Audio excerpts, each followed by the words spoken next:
Le Lévitique, chapitre 7. Voici la loi du sacrifice de culpabilité. C'est une chose très sainte. C'est dans le lieu où l'on égorge l'holocauste que sera égorgée la victime pour le sacrifice de culpabilité. On en répandra le sang sur l'autel tout autour. On en offrira toute la graisse, la queue, la graisse qui couvre les entrailles, les deux rognons, et la graisse qui les entoure, qui couvre les flancs, et le grand lobe du foie qu'on détachera près des rognons. Le sacrificateur brûlera cela sur l'autel en sacrifice consumé devant l'Éternel. C'est un sacrifice de culpabilité. Tout mâle parmi les sacrificateurs en mangera. Il le mangera dans un lieu saint. C'est une chose très sainte. Il en est du sacrifice de culpabilité comme du sacrifice d'expiation. La loi est la même pour ces deux sacrifices. La victime sera pour le sacrificateur qui fera l'expiation. Le sacrificateur qui offrira l'holocauste de quelqu'un aura pour lui la peau de l'holocauste qu'il a offert. Toute offrande cuite au four, préparée sur le grill ou à la poêle, sera pour le sacrificateur qui l'a offerte. Toute offrande pétrie à l'huile et sèche sera pour tous les fils d'Aaron, pour l'un comme pour l'autre. Voici la loi du sacrifice d'action de grâce qu'on offrira à l'Éternel.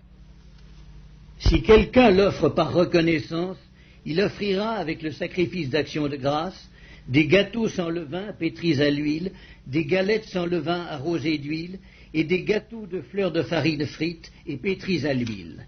À ces gâteaux, il ajoutera du pain levé pour son offrande avec son sacrifice de reconnaissance et d'action de grâce. On présentera par élévation à l'Éternel une portion de chaque offrande. Elle sera pour le sacrificateur qui a répandu le sang de la victime d'action de grâce. La chair du sacrifice de reconnaissance et d'action de grâce sera mangée le jour où il est offert. On n'en laissera rien jusqu'au matin. Si quelqu'un offre un sacrifice pour l'accomplissement d'un vœu ou comme offrande volontaire, la victime sera mangée le jour où il l'offrira, et ce qui en restera sera mangé le lendemain. Ce qui restera de la chair de la victime sera brûlé au feu le troisième jour. Dans le cas où l'on mangerait de la chair de son sacrifice d'action de grâce le troisième jour, le sacrifice ne sera point agréé. Il n'en sera pas tenu compte à celui qui l'a offert. Ce sera une chose infecte, et quiconque en mangera restera chargé de sa faute.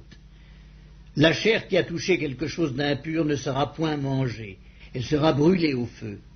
Tout homme pur peut manger de la chair, mais celui qui, se trouvant en état d'impureté, mangera de la chair du sacrifice d'action de grâce, qui appartient à l'Éternel, celui-là sera retranché de son peuple. Et celui qui touchera quelque chose d'impur, une souillure humaine, un animal impur, ou quoi que ce soit d'impur, et qui mangera de la chair du sacrifice d'action de grâce qui appartient à l'Éternel, celui-là sera retranché de son peuple. L'Éternel parla à Moïse et dit, « Parle aux enfants d'Israël et dis, vous ne mangerez point de graisse de bœuf, d'agneau, ni de chèvre. La graisse d'une bête morte ou déchirée pourra servir à un usage quelconque, mais vous ne la mangerez point, car celui qui mangera de la graisse des animaux dont on offre à l'Éternel des sacrifices consumés par le feu, celui-là sera retranché de son peuple. Vous ne mangerez point de sang, ni d'oiseaux, ni de bétail, dans tous les lieux où vous habiterez. Celui qui mangera du sang d'une espèce quelconque, celui-là sera retranché de son peuple. » L'Éternel parla à Moïse et dit, « Parle aux enfants d'Israël et dis, celui qui offrira à l'Éternel son sacrifice d'action de grâce apportera son offrande à l'Éternel, prise sur son sacrifice d'action de grâce. Il apportera de ses propres mains ce qui doit être consumé par le feu devant l'Éternel. Il apportera la graisse avec la poitrine pour l'agiter de côté et d'autre devant l'Éternel. Le sacrificateur brûlera la graisse sur l'autel, et la poitrine sera pour Aaron et pour ses fils. Dans vos sacrifices d'action de grâce, vous donnerez au sacrificateur l'épaule droite en la présentant par élévation. Celui des fils d'Aaron qui offrira le sang et la graisse du sacrifice d'action de grâce aura l'épaule droite pour sa part, car je prends sur les sacrifices d'action de grâce offerts par les enfants d'Israël la poitrine qu'on agitera de côté et d'autre, et l'épaule qu'on présentera par élévation, et je les donne au sacrificateur, à Aaron et à ses fils, par une loi perpétuelle qu'observeront les enfants d'Israël.